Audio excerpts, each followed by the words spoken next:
Alex Rider, Book 8, Crocodile Tears.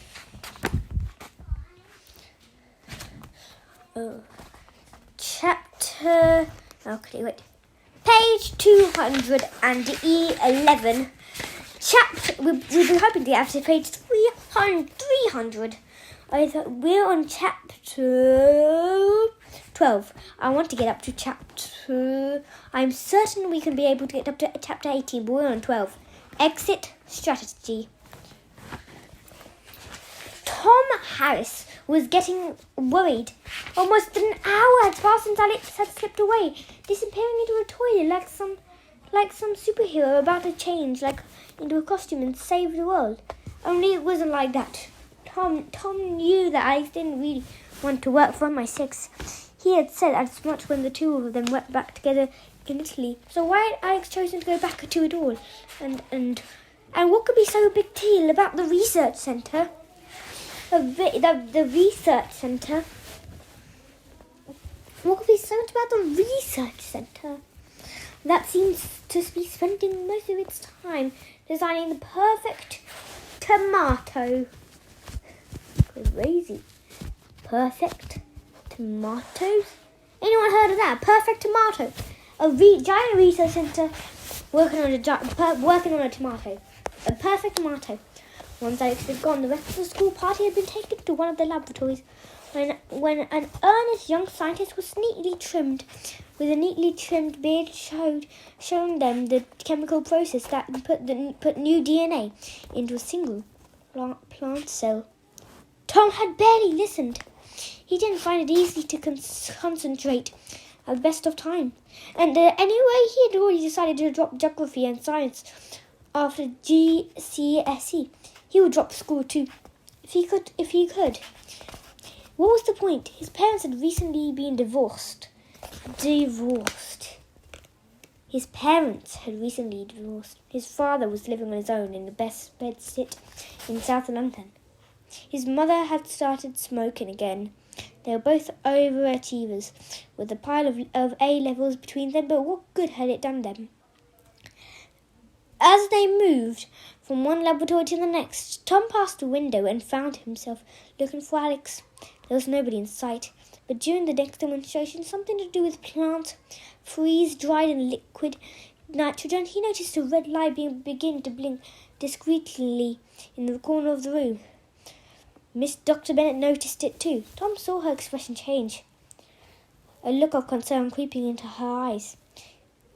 He was sure of it, and then in the distance he heard something. The sound of breaking glass, a lot of it. Everyone else was busy listening and taking notes, but Tom knew what it meant. Alex was on the run. Part of it was tempted to sneak out and join him. It was lucky he didn't. As soon as the demonstration ended, Dr. Bennett insisted on a roll call to check that everyone was there, and, as promised, Tom stood in for Alex, during a reasonable intonation of his voice.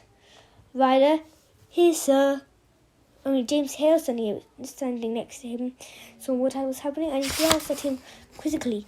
Tom shrugged, but gave nothing away. And now they were in some workshop 2 floors down, underground. Tom wondered if they had been brought here on purpose to stop them hearing or seeing anything of what might be going on outside. Another scientist, this one young and Chinese, had arrived to show them the famous gene gun developed, they were told, by the director of Greenfields. It was a rather ordinary-looking piece of equipment that resembled a small metal safe with a glass door. Nothingness. This was at the heart of GM technology. The Chinese woman said she opened the door and placed a round petri dish inside. The gene gun is very effectively a way to deliver new DNA into a plant, she explained. This is done by a system known as biolistic particle delivery. As she continued, Tom noticed a guard dressed in combat gear to steal into the room. He approached Dr. Bennett and whispered urgently into her ear. Dr. Bennett whispered. Tom wasn't surprised, and a moment later she stepped forward, interrupting the talk. "I am very sorry, boys and girls," she explained. I'm afraid we have to go in. We're going to have to end your visit, and you must return to the coach at once. Wait a minute, Mr. Gilbert began. His face was indignant. They had driven a long way to visit the centre, and they had been here for less than an hour. There will be no argument, Dr. Benner snapped. We will take back the back staircase. The driver has been instructed to meet you around the side of the building. Tim moved closer to Tom. This is about Alex, isn't it? Alex is standing right next to me, Tom replied. Tim nodded slowly. Yeah, sure. The class was already filled out, and the two of them followed behind. The guards had seen him. If they had been carrying Uzis, he would have been dead already. One of them was carrying after him, catching up fast. The others had stopped talking to his radio, alerting the others. Alex was getting tired. He was in pain, and as he reluctantly ran back towards the centre of the complex, he was aware of just two things. He had to drop out of the side, and if it wasn't too late already, he had to find his way back to his friends. Safety in numbers. So long as he was part. Brooklyn, somebody in some school inside the group, there was nothing that Strake or anybody else could do. But where were they? There was no coach, no sign of anyone, and definitely no other way out of the Greenfields Biocentre. The fence was too high, and he could see the gate over on his right, firmly closed. The poison dome, which he'd managed to break out of just a few minutes ago, was now on his left. Well, one thing was certain, he wasn't going back in there. And he said a while and saw an electric car with 3 more guards speeding across the lawn towards him. He had the man with the radio to thank for that. The two of one of the brick buildings opened and more guards poured out. These ones were armed. For just a moment, Alex was tempted to hand himself over. He could still pretend he had lagged behind in his class and got lost.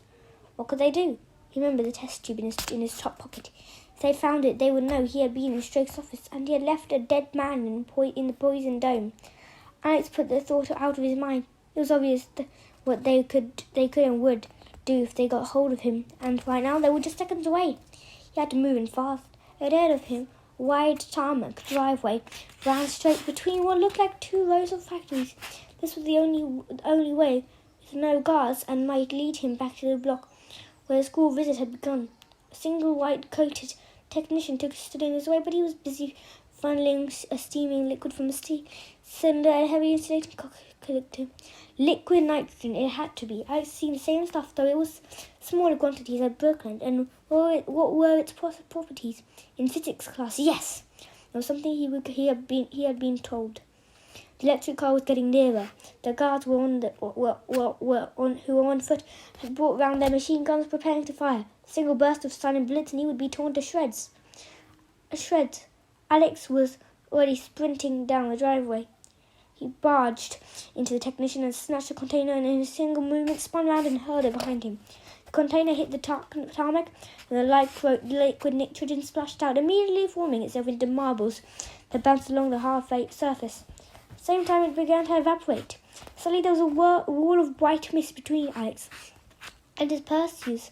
As the liquid reached to the high temperature and turned back into gas, the technician was shouting, but Alex ignored him. It was time to disappear. He raced over to the nearest door, using the library card to swipe his way in. With luck, the guards would be unaware that he could open any lock. They would keep running.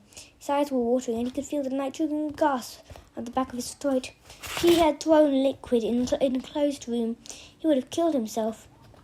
Suffocating as the oxygen was swallowed up, he found himself in a bare industrial building with breeze block walls and cement floors and ceilings. A series of furnaces, cold and silent, stood in front of him, but none of them operating. A metal staircase twisting upwards. Alex was disappointed. He had hoped the building might offer more. Somewhere to hide. Some way of escape. Something. He took the stairs.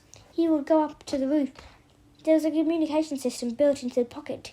Calculator that Smith had given him. He would use it to call MI6. Hopefully they would respond before it was too late. The staircase rose 6 floors. At the top, he came to an old-fashioned door with a push bar.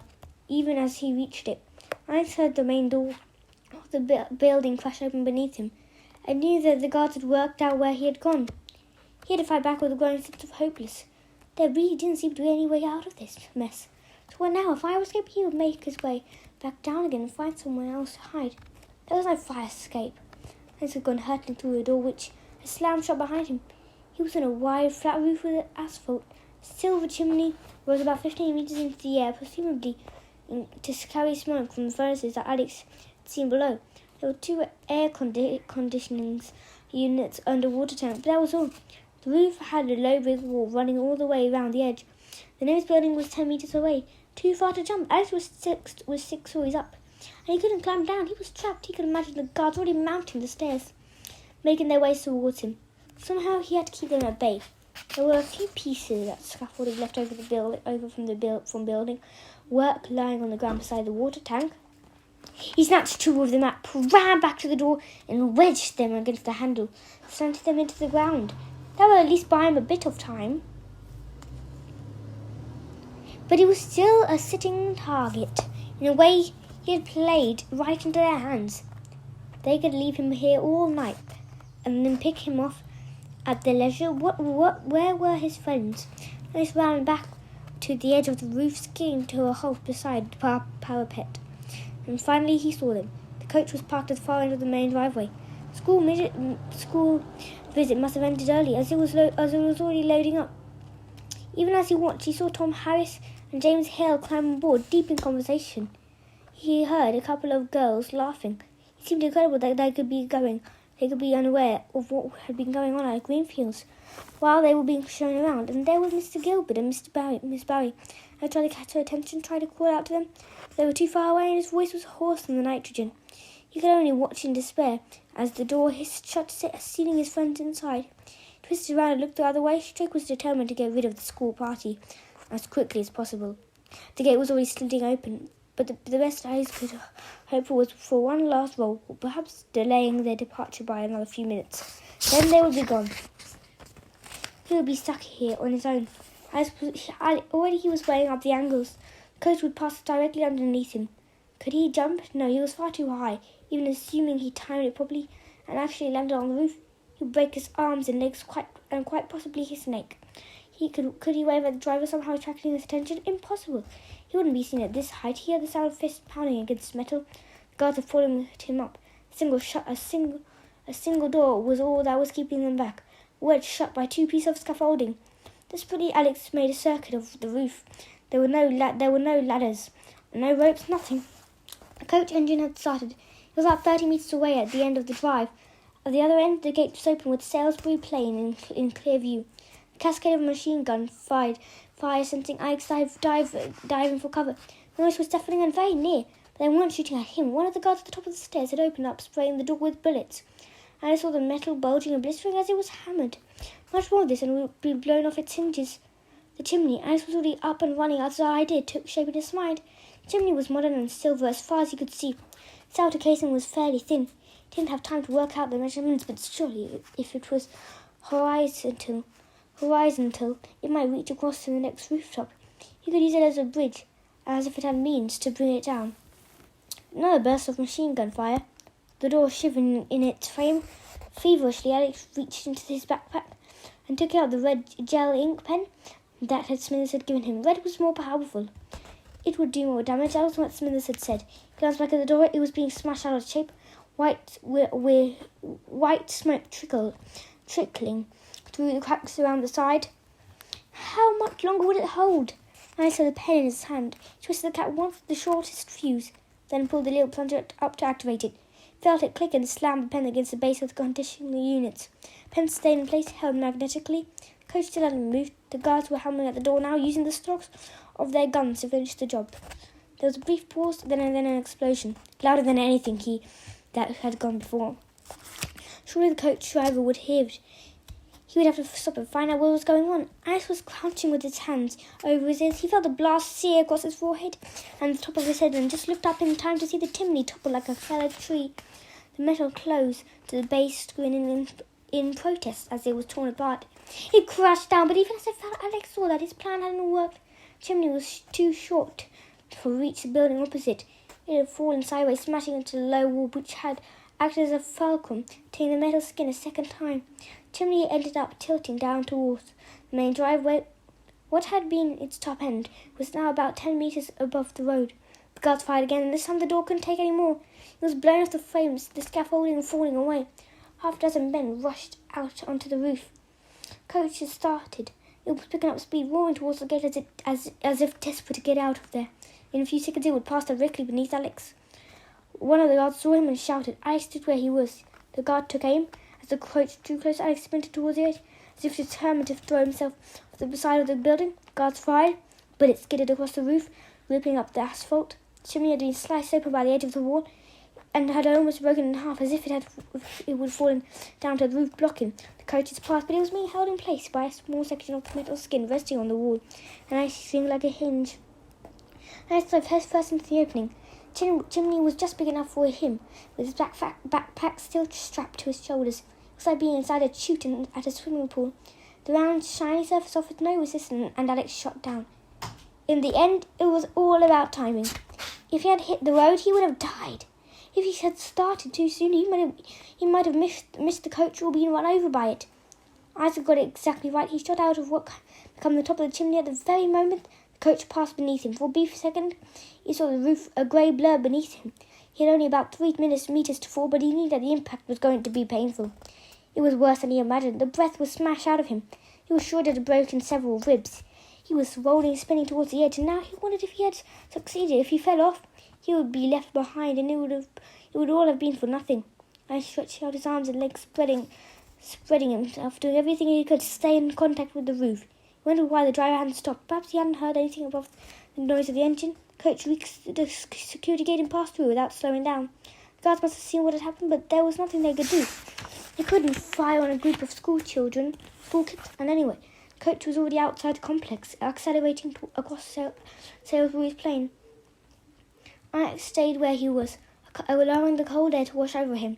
He was exhausted. Something felt wet against his chest. For a horrible moment he thought he had been shot. But it wasn't blood. The test tube had smashed. Smith would just have to use whatever liquid he could separate from the fibre of Alex's jacket. Surely there would be enough of it to analyse. He couldn't travel all the way back to London on the coach roof.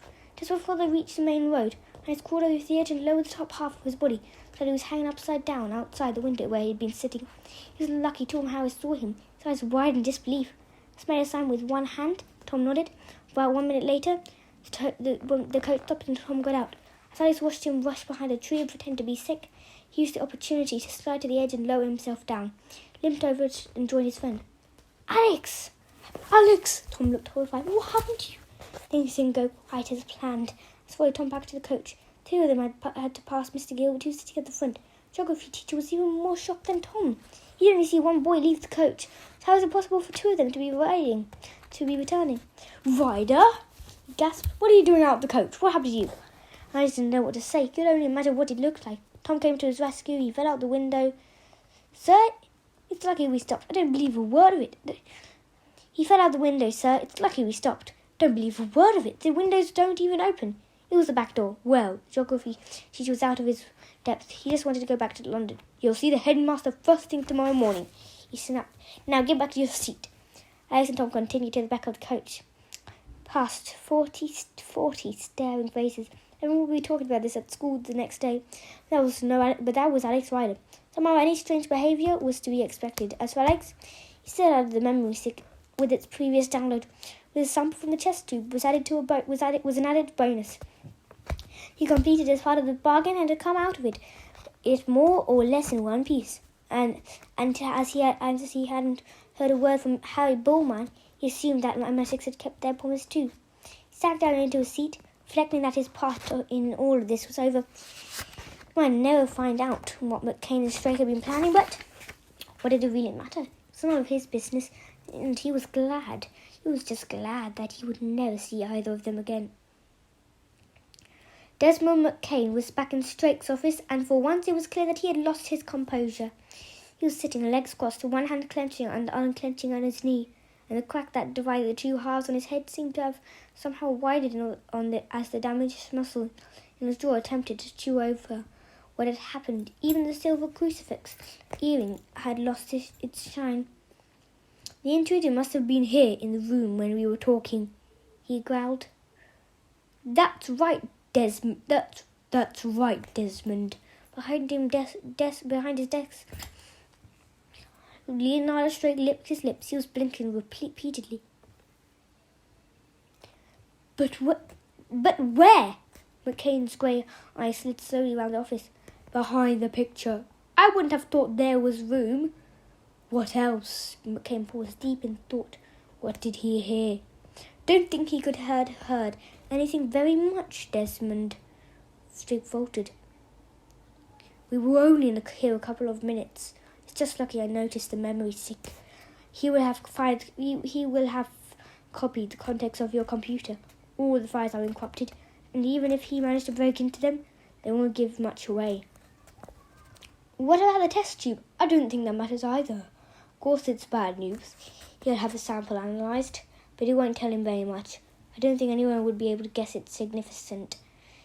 You don't think? McCain's fist came pounding down on the side of his armchair.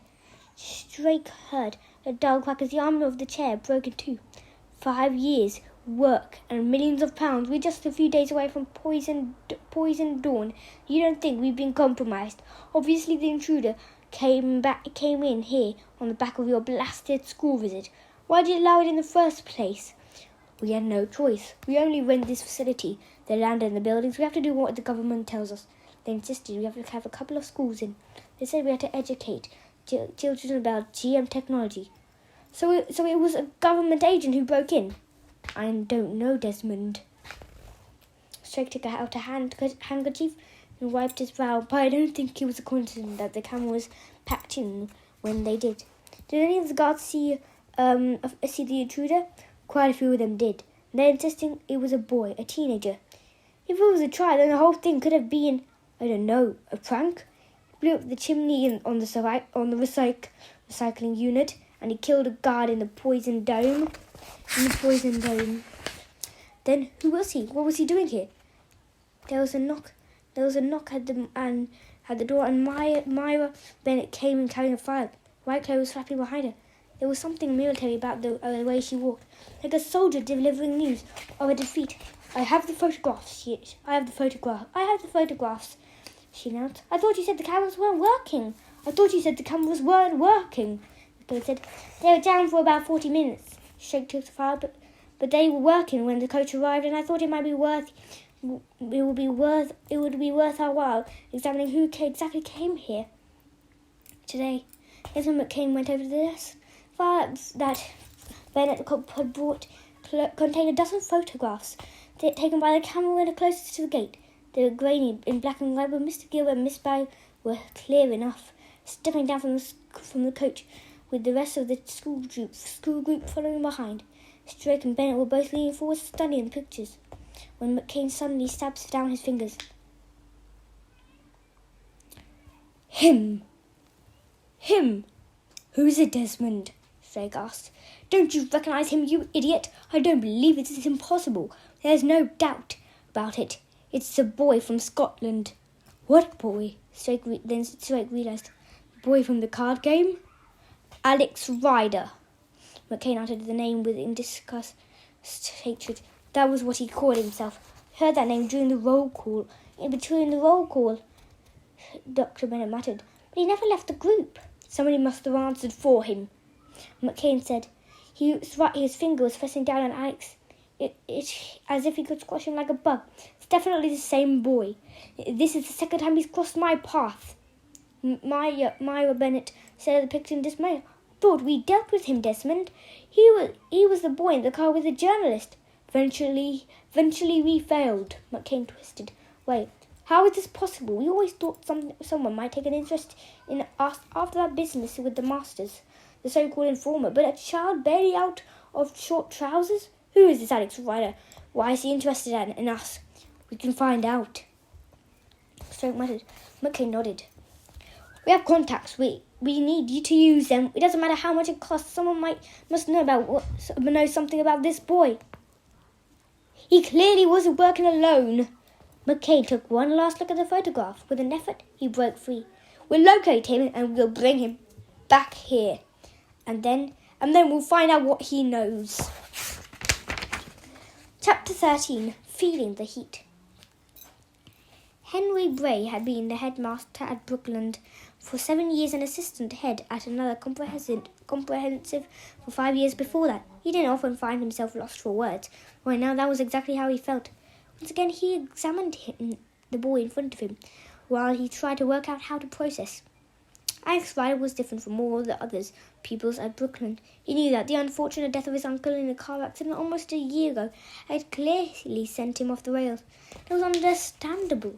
But Alex had barely been in school since then, missing week after week because of so many different illnesses that in the end, Miss Bray hadn't told anyone he'd done this. He'd actually written to the doctor, suspecting that something might be going on. He had received a short note back.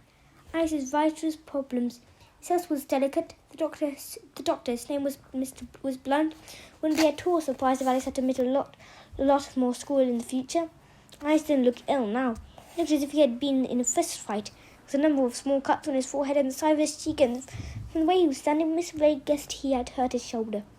He was here because of a report sent by his geography teacher, Mr. Gilbert, but Alex didn't give any sign of being ashamed or nervous about what might follow. She just seemed angry. Mr. Bray sighed. Alex, you made a very good start in year 9. All your reports said the same, and I am well aware of your personal circumstances. I imagine you were very close to your uncle. Yes, sir. It doesn't help you that you've had a lot of time off school and all these illnesses. Obviously, I've made allowances for you, but this business yesterday, frankly, I'm appalled. I understand it. The coach had an emergency door which you opened and you managed to fall out. Is that correct? Yes, sir. I'm amazed how you could be so irresponsible. You could have seriously hurt yourself. And there were the young people on the coach too. Didn't you stop to think what you might think that you might cause an accident? Can't imagine why you would do such a thing. Mr. Bray took off his glasses and laid them on his desk. It was something he always did when he was about to pronounce a sentence. I hate this idea of you're missing any more lessons, but I'm afraid I'm going to make an example of you, giving you 1 day's exclusion from school. You will go home straight away. I've written a note for you to take with you. Half an hour later, Alex crossed the schoolyard with a sense of injustice burning inside him. He had survived poisonous plants and insects, hand-to-hand combat and machine gun fire. He had downloaded the contents of Strake's computer, stolen a sample of whatever had been brewing at Greenfields. Jack would already have delivered them to MI6 offices in Liverpool Street. What was his resort? To be treated like a naughty schoolboy and sent home with a note. The first lesson had already begun, and nobody noticed Alex as he made his way out of the gates and down the road. As he walked, he found himself going over the events of the day before. The appearance of Desmond McCain had completely thrown him. What was the head of an international charity doing in a GM research in Wiltshire? He was planning something with the Leonard strike. That much was clear. The two of them had talked about shipping 500 gallons of liquid, and they had said it was alive. But what was it, and what was it for? The more Alex thought about it, the less sense it had all made. This was all about McCain. He had been into prison once in his life. It seemed he hadn't changed his spots, and this was certain now. Not that he'd ever really doubted it, that his near death in Scotland, along with Sabina and her father, had been no accident. McCain had tried to kill them. He was prepared to do anything to protect himself. MI6 wanted to investigate Leonard Strake because he might be a security risk. In fact, it was McCain who was using Greenfields. And it was for something much bigger than anyone suspected. And the Nines remembered something he had overheard while he was in Strake's office. McCain was going to send the Bennett woman somewhere, following day to day. A place called Elms Cross. The name rang a faint bell. Alex realized he was walking past the Brompton Cemetery. This place had a great significance for him. His uncle, Iron Ryder, was buried here, and it was here that he had first been introduced to Alan Blunt and to MI6. But at least he was somewhere quiet. He slipped through the main gate, sat down on a bench, and took out his mobile phone. He had a good signal and quickly Googled Elms Cross. Page came up on the screen almost at once, but the result was disappointing. There was a packaging company with the name in Warminster restaurant in Bradford, a film studio in West London that had apparently closed down last year. None of them could possibly be connected except without the shooting. Straight to McCain. When Alice had heard them, he'd automatically assumed that they were talking about guns. But suppose they had already meant shooting Phil. Alice looked for more information about the studio. It was on the other side of Hayes, not far from Heathrow Airport. According to an old news report, a raft of British comedies had been shot there back in the 50s. But the increasing noise of aircraft, along with the decline in British film production, had been combined to put it out of business. There was talk of the land being developed. Affordable housing and more office space.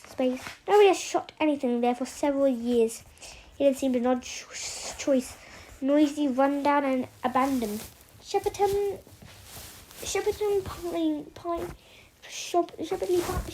Pinewood studios were much more modern. Was it possible that McCain was shooting something there that he didn't want anyone else to see? As I made his decision, Jack wouldn't be expecting him, and even if the school had connected her, he wouldn't be too worried if he took his time turning up. He would have to be careful. He was still in a school uniform, and that would certainly attract attention being on the street in the middle of the day.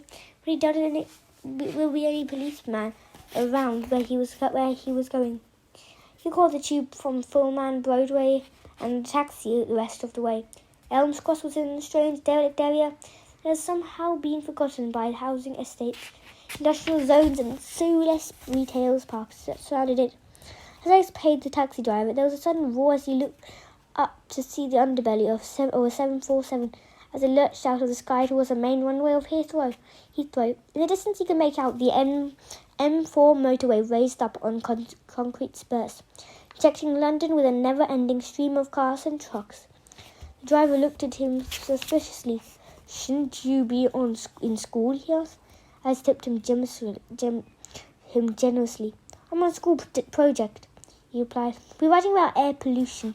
If I'd come easily, I could actually taste the exhaust fumes in the air. Could imagine what it could be to live with it day in, day out." He wondered what he was doing. Less than 24 hours ago, he had congratulated himself on a mission accomplished. The mission they wanted had what they wanted. So why was he here? Why was he here?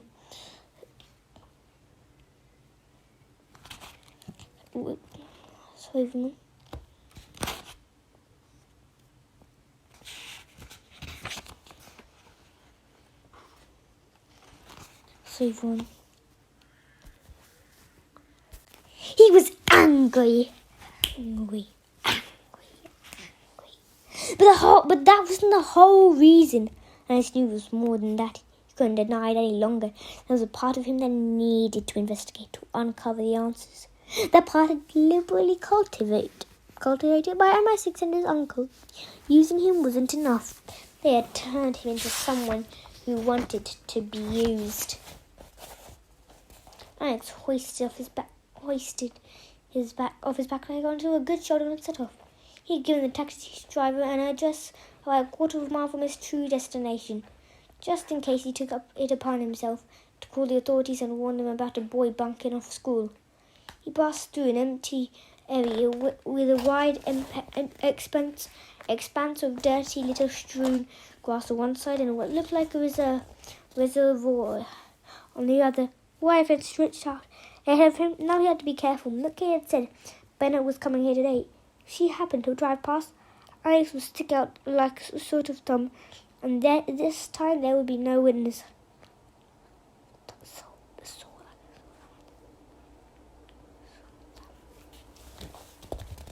Elms Cross Studio. Private. Warning. 24-hour surveillance. The sign hung on the fence outside the main gate. But Alex wasn't sure he believed it. How could there be around the clock surveillance when there were no cameras, there were no guards in sight either. The paint on the sign had faded, with frost speckling through, and the gate itself was open, inviting him. Alex could see a tarmac road leading down to a cluster of buildings, most of them low-rise, with long narrow windows running horizontally just beneath the roof. They might once have been surrounded by the lawns, but the site hadn't been overgrown. With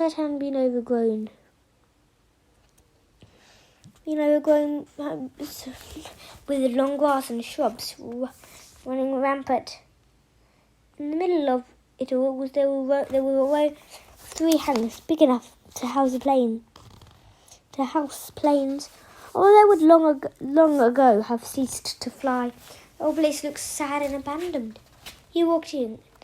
If any security men appeared, he would just have to bluff it out with a bit of luck. Maybe he wouldn't know what had happened the day before. And although the guards at Greenfields had been armed, very unlikely that they would be toting guns right next to the major international airport. Nobody stopped them. There were definitely no cameras. He passed a couple of skips, filled to overflowing. A lot of the contents was household rubbish, old cartons and broken pieces of furniture. There were also oddities: a plastic cactus, a swordfish, a scaled-down replica of the Statue of Liberty missing the hand holding the torch. He thought he saw a car parked on the outside shrubs and was about to suck out of sight when he realised it was a black BMW saloon, left over from the 40s, burnt out and resting on bricks instead of tyres. He was surrounded by the remnants of old films that had been made, seen and forgotten. Elm's Cross had been a dream factory, but the machinery had long since shut down. He came to the first of the hangars. Words "Studio" stenciled in yellow letters on corrugated iron wall. Huge sliding doors were open, but there was nothing inside, apart from a puddle of oily water and a pile of broken wood. Cables hung down in the rafters, the sound amplified by the empty space. The second hangar was the same. Alex was beginning to think he was wasting his time. There was nobody here, and what would someone like Desmond McCain want with an abandoned film studio anyway? He might have been referred to a different Elm's Cross after all. Alex looked at his watch, 11:15. Jack will be on her way home. He took out his mobile phone, thinking he would ring her. There was no signal. "It's ready, Doctor. Then I'll leave you." "It's ready, Doctor. Then I'll leave you." Alex heard voices crouched behind a low brick wall, in fact made out of a painted cardboard and wood. Another old piece of film scenery. He had already recognised the voice of Dr. Maya Bennett. A moment later, there she was, walking out of the third studio, dressed in a raincoat, which had tied around her waist. There were 2 men with her. Alex looked around for anyone else, but it seemed they were alone. Bennett nodded at the men. "See you back at Greenfields." I'll see you back at Greenfields. But she said. For the first time, Alex noticed a couple of cars parked in the narrow driveway between studios B and C. Bennett got into one of them and drove off. 2 men went back into the studio. What could they possibly do and be there? Alex knew what he'd already been in enough trouble. Jack would have kill him if she found out he'd come here. But he couldn't just back out now. He had to know. Alex crept over to the studio, entrance worried that 2 men might re-emerge at any moment. He peered inside. There was no sign of them. But it seemed that this studio was still in use. He could make out powerful lights. He could make on powerful lights. He could make out powerful lights on the other side of a huge screen stretched out over a metal frame. The screen was a barrier between Alex and whatever was happening, but at least it was dark on this side. He could hear the 2 men talking in the distance, and knew that for the first time being, he was safe. He slipped inside. Some of this stuff must be worth a fortune. "You heard what she said. Leave it." The 2 voices carried easily in the enclosed space.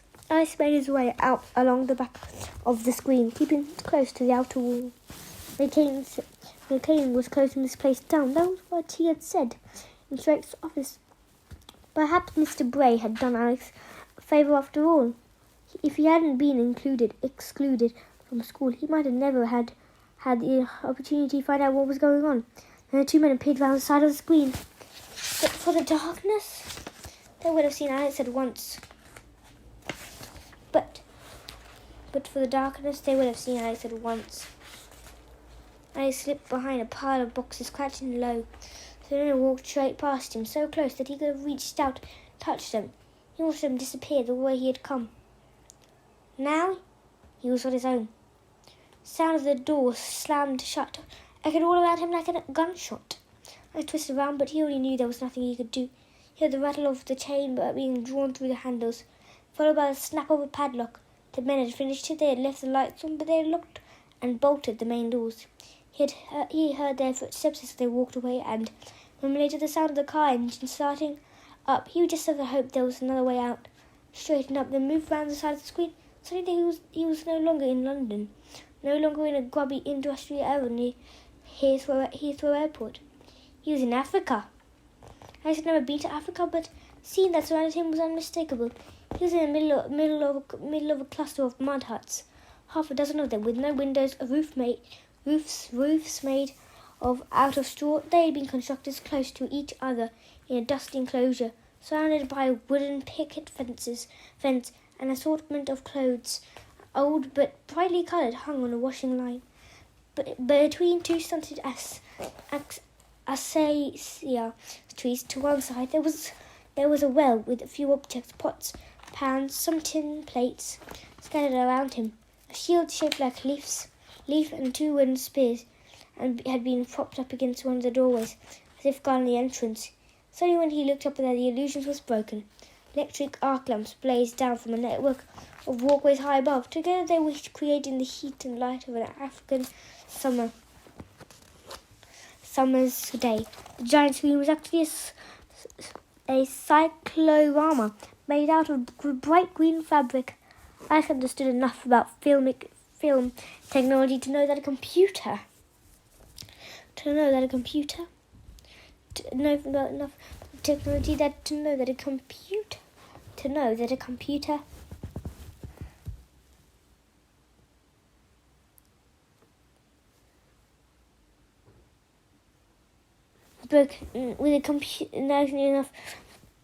computer could insert anything into the green background. A flick of a switch and the village could be in a jungle, a desert, beneath a clear blue sky. But what sort of film was being made? When the shadow Alex realized that the village was populated, but not with anything that resembled life. There were 3 dead cows lying on their sides, their legs rigged, their stomachs exploded, their eyes glassy and empty. They had to be made out of plastic. There was no smell, no flies swarming around them, as there would have been in reality. But that didn't take away out of the horror. From the look at them, if these animals had been real, they would have died in pain. They weren't alone. As Alex moved forward into the set, drawn in almost against his will, he saw what had once been a large bird, perhaps an eagle, now a crumbled heap of bone and feathers lying in the dust. It was only when he reached the edge of the village that he came upon the first human being. A little black boy, maybe 2 or 3 years old, was lying curled up on a matchstick arm drawn across his eyes. Alex felt sick. He could tell that he was just a dummy, not a real child. Who would create something like this, and why? He had seen enough. He could work out the reason for all this later. He just wanted to go back and out in the fresh air. He looked around for a way out and saw a second door, set in the walls of a hangar. Tried it, but it was locked too. There were no windows. He looked up. He could see two bare skylights in the roof, but there was no way he was going to climb. He was going to be able to reach them, even if he climbed up to the lighting platforms. The rectangular air conditioning shaft ran the full length of the hangar, suspended from the ceiling by a series of black metal brackets. He might be able to reach the skylights if he climbed on top of it, but even then, how would he cut his way through the bars? Perhaps he could blow them up. He still had the second gelling pen that Smithers had given him. He was about to take off his backpack when he remembered he left the pencil case with the pen and the pocket calculator beside his bed. He checked his mobile again. Still no signal. So it looked as if he was going to have to wait here until someone came back, and then the whole world would burst into flames. I didn't know what was more shocking: the fact that it was so silent or so unexpected. The ground suddenly erupted, tongues of fire shooting upwards, as if powered by hidden pipes below. He could have been in the middle of a minefield, about half a dozen bombs incinerating, perhaps, were being set off one after another. Alex was thrown off his feet. He knew that if one of the devices went off directly underneath him, he would be killed. He threw his arm across his eyes, protected them from the heat. Now he understood what Dr. Bennett and the two men had been doing. Closing this place down meant destroying it. The three of them must have just finished laying the explosive charges when he had come across them. They had been set off either by timer switches or by remote control. It made no difference either way to Alex. The flames were roaring all around him. He had only minutes to break out of him. Very soon he would be unable to breathe, and if he passed out, there would be the end of him. Everything in here would burn, including him. The green light screen had caught light. I saw it dissolve like a huge sheet of paper, turning black and then orange and red as the flames burst through. His eyes were streaming now. It was difficult to see. Almost impossible to think. The doors were locked. The skylights were out of reach. The walls were metal. His mobile was dead. There was nothing with him. There was no way out. The air conditioning shaft. It was a rectangular tunnel hanging underneath the ceiling, plugged into the wall. It brought air into the building, so it had to lead outside. The silver shaft was big enough to crawl through, and I thought he could make out an access panel. He wiped a sleeve across his eyes.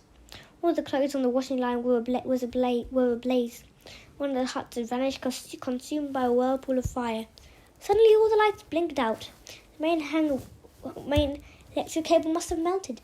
Now the hanger was an intense red, lit only by the inferno that was destroying it. Coughing and forcing himself to suck in the hot air, Alex started forward without knowing quite why. He grabbed the hold of the shield, carried it over to the ladder.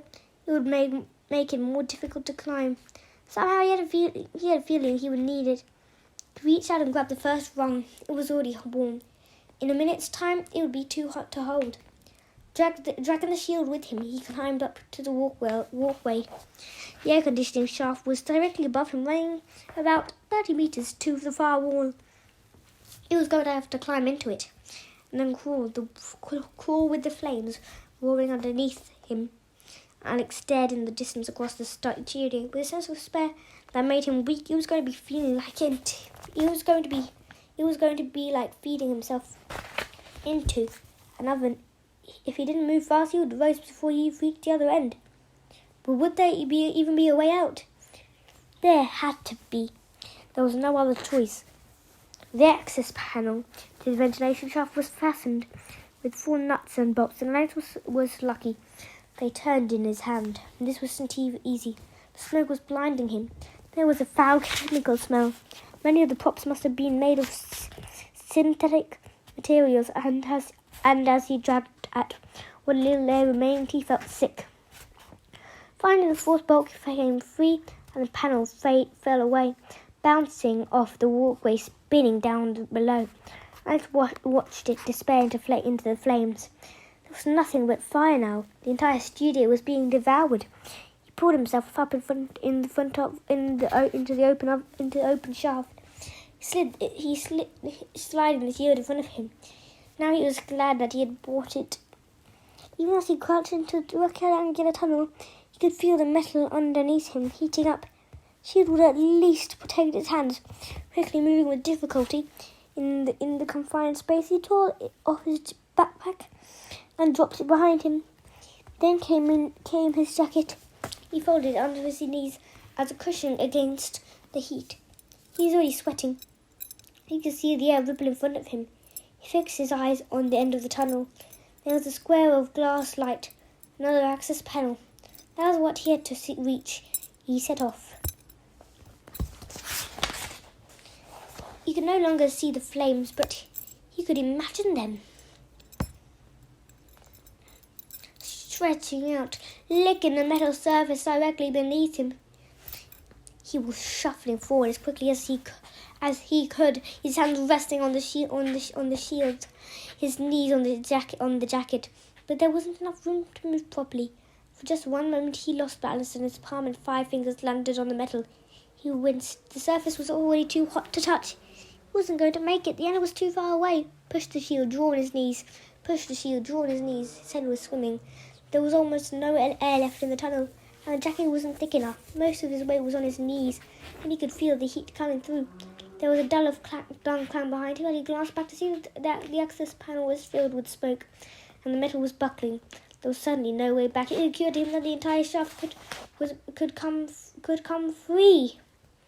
That the brackets holding it could melt or break loose, and then the whole thing could plunge down, smashing into the studio floor and the roaring fire below. His knees were hurting now, and he'd had to move his hand to the very edge of the shield, gripping the sides. It was fortunate that the African shield seemed to be the real thing. If it had been made of plastic, it would have melted. I could hear someone grunting and realized it was him. Every moment was an effort, fighting the heat, fighting to breathe, forcing himself not to give up. He was only halfway. He could see the exit. A metal grill ahead of him. He wouldn't have to turn any screws, even assuming there were any. What if the grill was welded into place? No, don't even think it. I shuffled faster and faster, drawing the knees, pushed the shield. The last 10 meters was the worst. As his vision was blurred, he could feel the tears streaming down his face. But then he was there. The grill was in front of him. He reached out, grabbed hold of it, curling his fingers over the metal slats.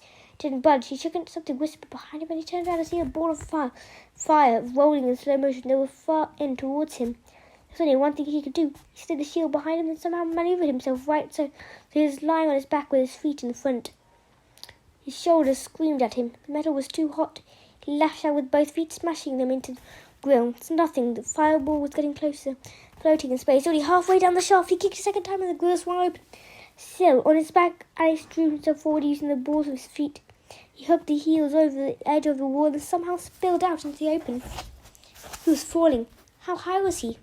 He had done all this just to break his neck when he hit the concrete below. But he was lucky. The ground rose up at the back of the studio and he hit soft, cold grass.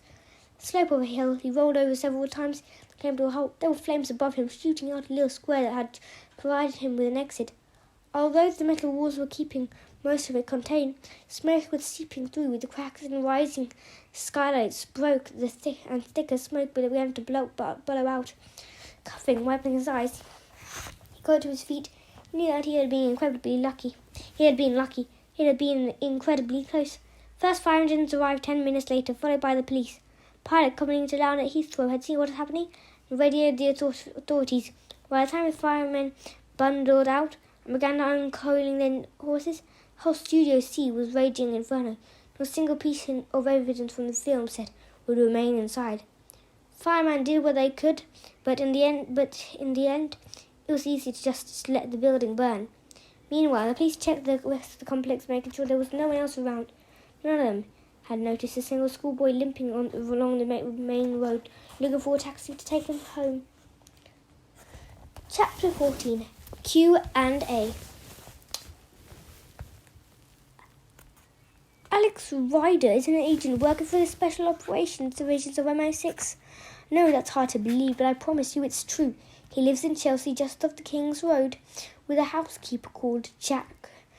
With a housekeeper who acts as his guardian. She's called Jack Starbright. He had no relatives that I know of. His uncle, a man called Iron Ryder, was also a spy, but he was killed. That was when the kid got recruited. Harry Bowman unwrapped a stick of chewing gum, rolled it carefully between his finger and thumb, and slid it into his mouth. He was sitting in porter cabin that stood on the edge of a building site in London, not far from King's Cross. There was a cheap desk, 3 black plastic chairs, and a fridge with a kettle and coffee mugs on top. The walls were covered with artifacts architect's drawings outside work had finished for the day, and it looked as if everyone had gone home. There were 2 men with him. You recognised one of them. Desmond McCain had been in the papers often enough for his face to be familiar.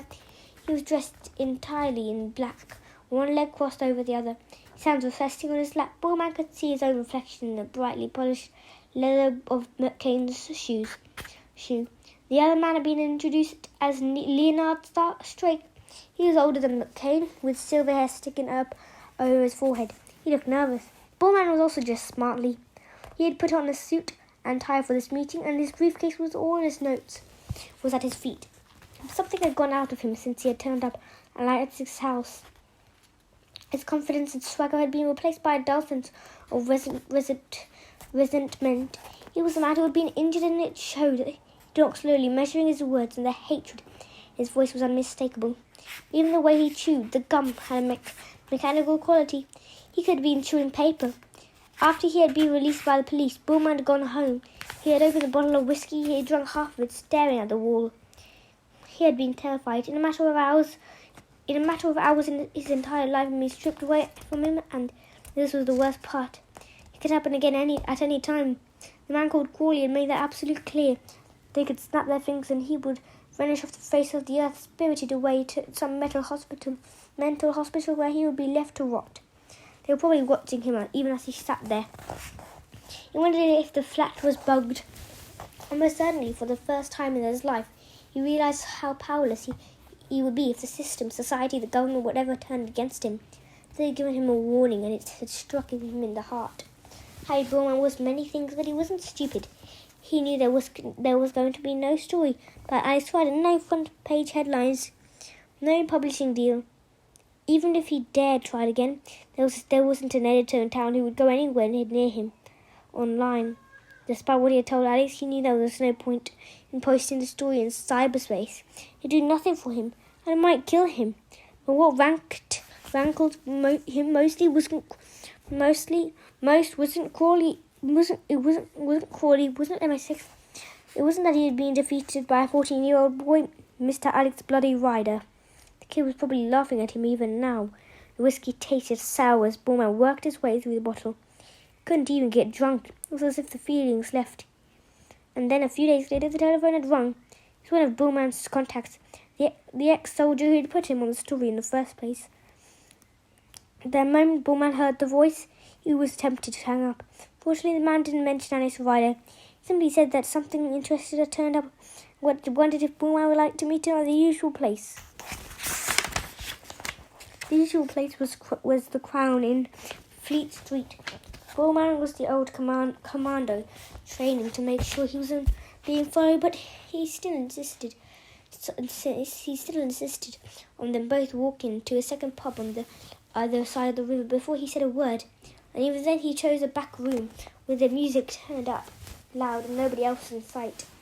That was when he heard that someone was asking questions about Alex Ryder, but they were prepared to pay good money for information. It was all being done very discreetly. Friend didn't even know who they were. But the money involved had a lot of zeros. There was a phone number he could pass on if Bullman was interested. Bullman took 24 hours to come to a decision. Every instinct told him that Alex Ryder had an enemy, and that they weren't doing this to buy him a surprise present for his birthday. There was a risk putting himself forward. He could be walking into a trap, but even as he mulled it over, 2 thoughts stayed in his mind. First was the money which he needed.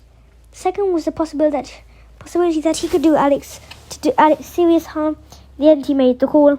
He had been passed from one anonymous voice to another.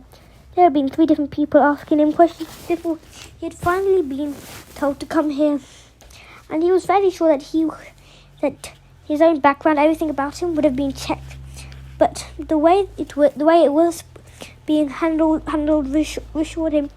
Whoever these people were, they were afraid of being found out, just like him. And the more careful they were, the safer he would be. Eventually, the time and place for this meeting had been set. According to the signs of the street, this was the site of a new hostel for the homeless, even built by the international charity First Aid.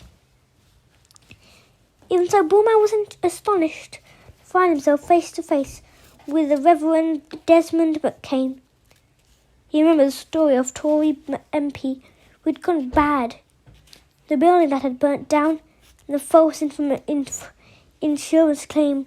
He'd heard that McCain had reformed, and for the past 5 years he had been devoting himself to charity projects.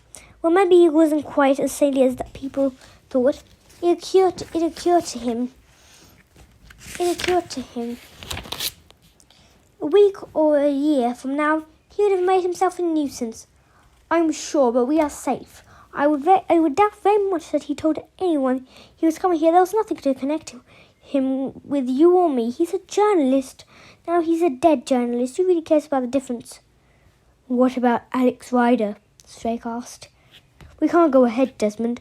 Poison Dawn is finished. No! McCain has raised his voice, but a single word was dark and thunderous. Two of them had known each other for years. At the moment, Strake wondered if he fully understood what went on inside the other man's head. There was a sort of madness there. He wouldn't listen to any argument. We have been planning this too long, McCain said. You spent too much time and too much money. Everything is in place. But it looks like MI6 have been onto us from the start. McCain got up and went over to the window, made a signal, and a moment later, this was the sound of an engine starting up. They can't have been, he said. It's impossible. They sent the boy, first to Scotland, then to Greenfields. I'm not so sure. McCain turned round and glanced at Bullman as if he'd forgotten that he had shot him. Just shot him, and was expecting him to make some comment. When Alex Ryder came to Kilmore Castle, he was a guest of another journalist, Edward Pleasure.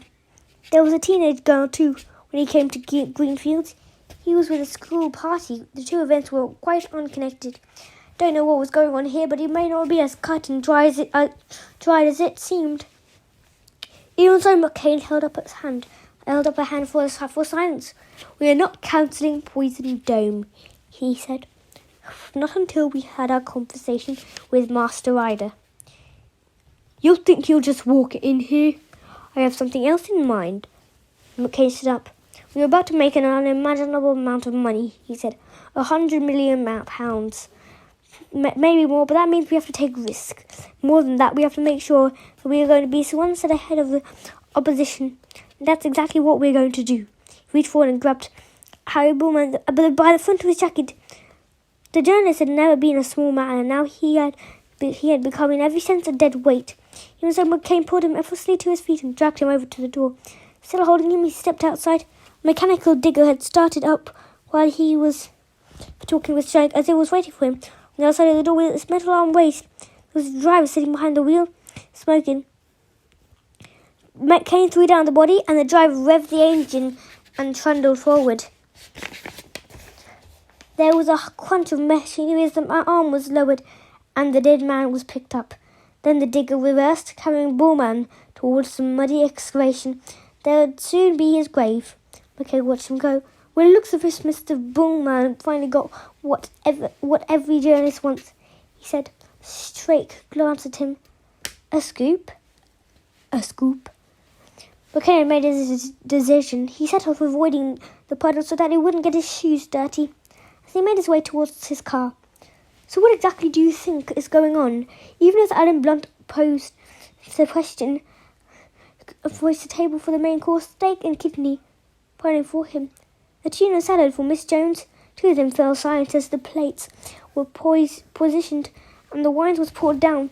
They were having dinner at Blunt's club, the Madarine in Whitehall. And although the waiters had received security clearance, they preferred not to talk. There was any chance of there being. There wasn't any chance of there being. Because there wasn't any chance of there being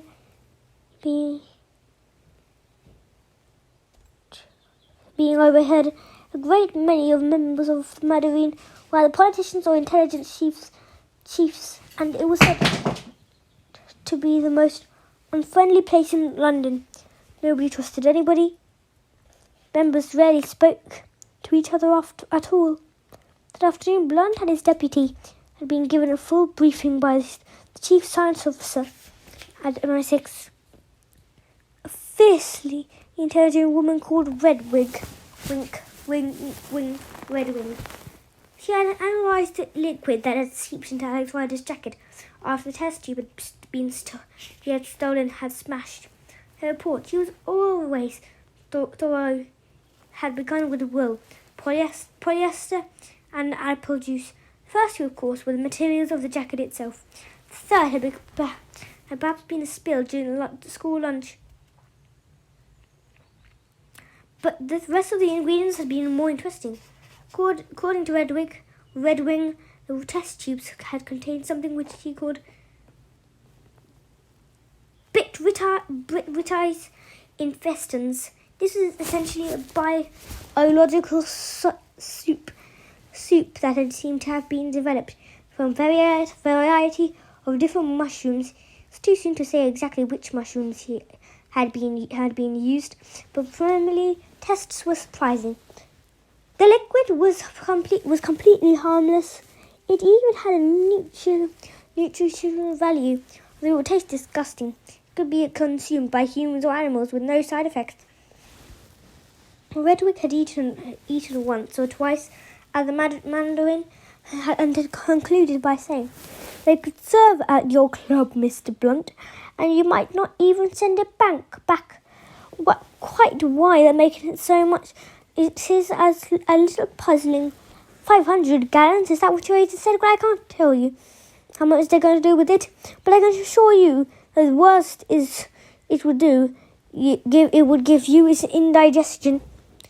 Alex had told Jack what had happened at the Greenfields, and she had informed MI6. The appearance of Desmond McCain, the chase through the complex, the poison dome, the escape from the roof. They knew all of this, but like Alex, they still had no clear idea what was going on. The waiter retreated, and Miss Jones tried to answer Blunt's question. "Not surprised that Blunt McCain is up to no good," she said. He has a criminal record after all. Didn't he convert to Christianity?" "So he claimed, and to be fair, his charity, First Aid, had done some very good work. But after what Alex had told us, of course." This time Blunt was going to believe everything Alex had said. After all, as much as it bounced to him, the boy had been in the past. And the MI6 had proved wrong. "Is there any business link between McCain and this man Leonardo Strake?" he asked. "No, none that we've been able to find." What do we know about McCain's movements in the past 5 years?" "I have a report prepared. It'll be on your desk tonight." Blunt broke the crust on the pudding and examined the contents. The food at Mandarin Club was no good, but their members liked it that way. It reminded them of school. "I have to say, I'm quite worried about this," he said. "I always have a feeling that the department would have to turn up its attention to GM food one day. There are people out there doing things half the world doesn't even understand. We are what we eat." Miss Jones had gone off her tuna salad. She put down her knife and fork. "That's why I was interested in Mr. Strake, and if he's working hard in hand with McCain." "That's certainly alarming. We need to know what two of them are up to." "Where about Alex?" Miss Jones asked. "As usual, Alex had done an extremely good job. We really are going to have to make sure we recruit him full-time after he finishes university. He's already shown himself to be more resourceful than a great many of our adult agents." Blunt stuck his fork in the pudding and pulled out a piece of rather fatty meat covered in thick brown gravy. "As far as this business is concerned, he's no longer involved. Maybe you should drop him a note. Miss Jones, we've treated him badly in the past. Perhaps we should send him a brief thank you, and maybe we should enclose a bag of sweets." Miss Adam Blunt began to eat his dinner. He was still puzzled about the mushroom soup, but his department would work on it. That was the important thing. In the meantime, Alice was out of his mind. Goodbye, everyone, and thank you for listening to this.